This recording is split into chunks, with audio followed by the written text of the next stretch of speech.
Welcome to NSU support.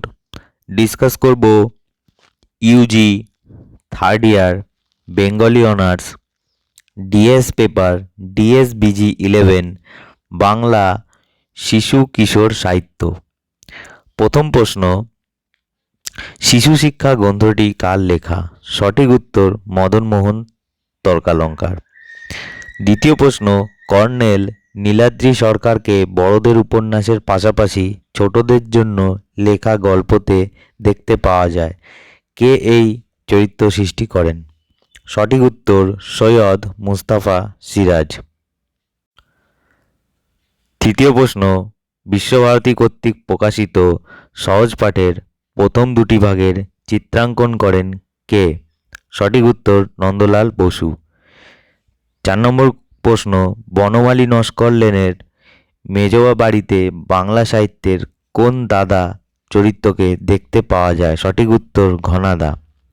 5 নম্বর প্রশ্ন, folk tales of Bengal কার লেখা? সঠিক উত্তর রেভারেন্ড লালবিহারী দে। 6 নম্বর কোশ্চেন, সবুজ দ্বীপের রাজা কোন পত্রিকায় ধারাবাহিকভাবে প্রকাশিত হয়েছিল? সঠিক উত্তর আনন্দ মেলা। 7 নম্বর প্রশ্ন, ছেলেদের রামায়ণ লিখেছেন উপেন্দ্র কিশোর রায়চৌধুরী। ছোট্ট রামায়ণ কার লেখা? এটিও কিন্তু উপেন্দ্র কিশোর রায়চৌধুরী হবে সঠিক অ্যান্সার। 8 নম্বর কোশ্চেন, রবীন্দ্রনাথের কোন উপন্যাসটি বালক পত্রিকায় প্রকাশিত হয়? সঠিক উত্তর রাজশ্রী। 9 নম্বর প্রশ্ন, সখা পত্রিকাটি কে প্রতিষ্ঠা করেন? সঠিক উত্তর প্রমোদাচরণ সেন।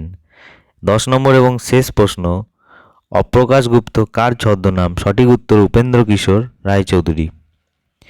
এই হলো 10টি সঠিক অনলাইন অ্যাসাইনমেন্টের প্রশ্ন উত্তর। যদি আপনাদের ভিডিওটি ভালো লেগে থাকে তাহলে অবশ্যই চ্যানেলটিকে সাবস্ক্রাইব করবেন এবং ডেসক্রিপশানে দেওয়া টেলিগ্রাম গ্রুপের লিঙ্কের মাধ্যমে টেলিগ্রাম গ্রুপে জয়েন করে কিন্তু আপনারা সমস্ত পেপারের সঠিক উত্তরপত্র পেয়ে যাবেন। দেখা হচ্ছে পরবর্তী ভিডিওতে।